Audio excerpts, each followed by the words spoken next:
Hello everyone, welcome to biology class. Today we will be discussing the exercise part related to chapter number 4. Explanation videos have already been provided. Let us see the solution that is related to this exercise. So first we will begin with the MCQs. Bougainvillea flower is an example of, it is large colorful bracts. Answer will be option D. Next question, second is, a flower is said to be complete. So when is the flower complete? Whenever it is having all 4 whorls. Total 4 whorls are there present in a flower. So option D will be the answer for that. Question 3 now. What is the part of the flower that gives rise to the fruit?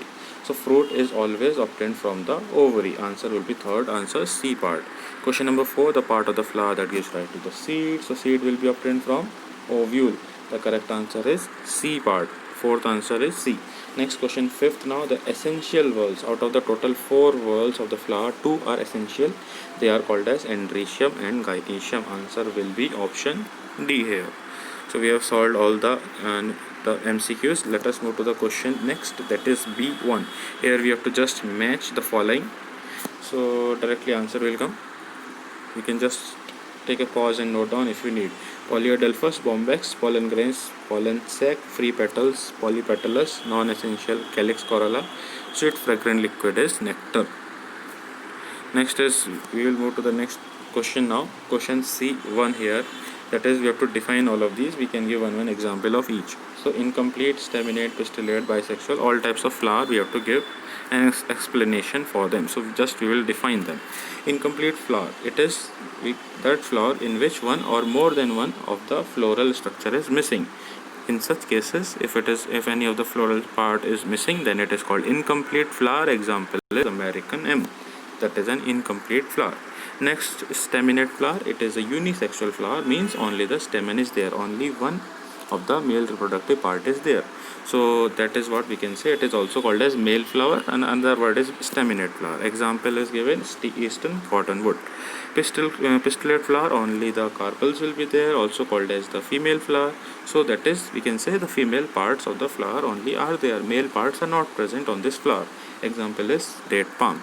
Next we will move there. The next D part is bisexual flower. So here both the male as well as the female part, the stamen and the carpel are present. Hence the flower is called as the bisexual flower, also referred to as the hermaphrodite flower. Hermaphrodite means male and the female, both the reproductive parts are present on the same flower. Example is hibiscus. Question now C2, we have to distinguish between the following: fluorescence and inflorescence. Now flower and inflorescence.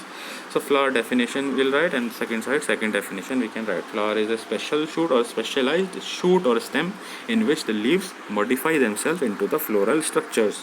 That is only called as flower. Next is inflorescence. It is the pattern or the mood of arrangement of the flower along the axis of the particular plant. So how on the pattern of arrangement only is called as inflorescence. Next we will move to the next. Here is petals and petaloid sepals. So I'll just zoom for your clarity. So petals are the non-essential parts that we know, and they are helping in protection of the reproductive parts. And second thing what they do, they make the flower attractive for pollination. So that is what is called as petals. Second case is petaloid sepals. So in case the petals and the sepals are undifferentiated, we cannot differentiate between the two, or we cannot find the difference between the two, then we can say both of these join together and form the perianth. And in case the perianth is non-green, it is called petaloid sepals. Next we will move is polyandrous and polyadelphas. So in the case of the polyandrous, what is happening is the filaments of the stamen are free from each other. That is called polyandrous androecium. On the other side is polyadelphas androecium. Here what is there, the stamens are united. So if the stamens are united, it is polyadelphas. Otherwise if they are free, it is polyandrous androecium. Question C3, we have to tell the location of the following structures or the parts and what are their functions also. So we have to tell the location as well as the function. First is placenta. It is at the basal region or the cushion region. We can also write as the basal region of the ovary. It is giving origin to the ovules. Also it provides nutrition to the growing. It is working as a connecting link between the seed and the plant, the particular flower. The thalamus now, it is at the tip of the flower stalk, means at the base of the flower. You can see, refer to the diagram of the flower, and there you can notice this function. What it is doing, it is bearing all the parts of the flower. Everything is present on this only. And Anther is the part of the stamen itself and it produces the male gametes or the pollen grains. The stigma is the part of the female reproductive organ. Here it is given wrong location. You will just write it is the part of gynecium.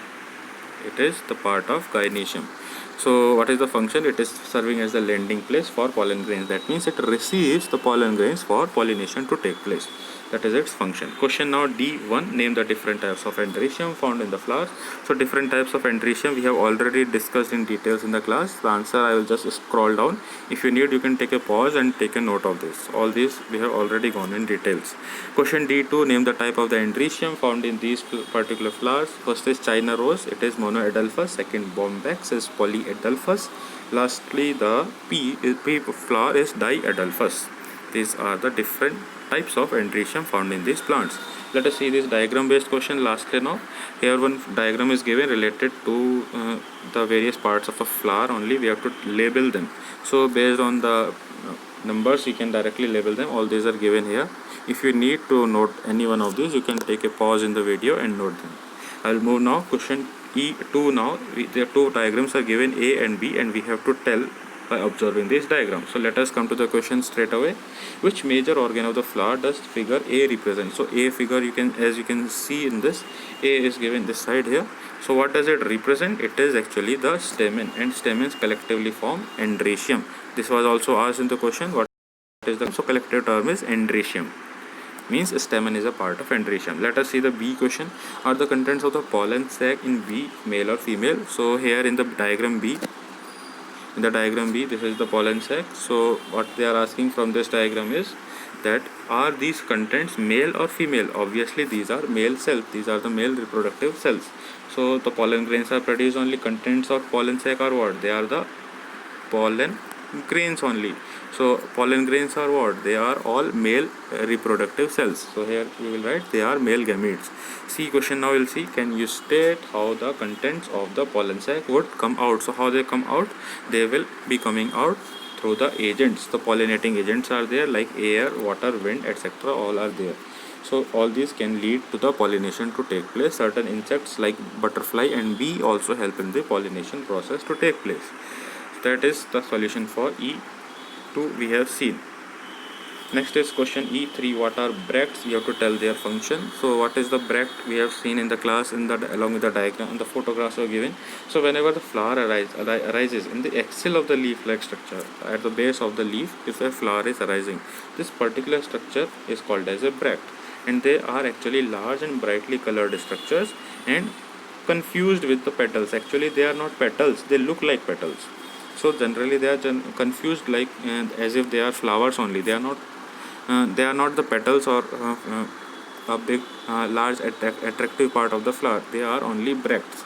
So they are helping what? They are helping the plant for the pollination. They attract the insect for pollination purpose. That is why they are present here on the different plants.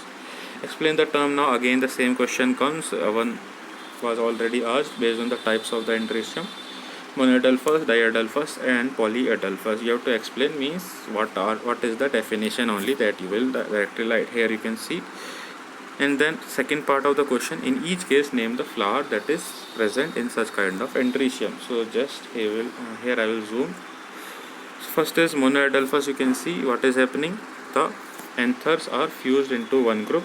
That is what it is called as monoadelphous. Example is given here is hibiscus. Second is diadelphous. In this case two groups. So that is why diadelphous. Example you can see P.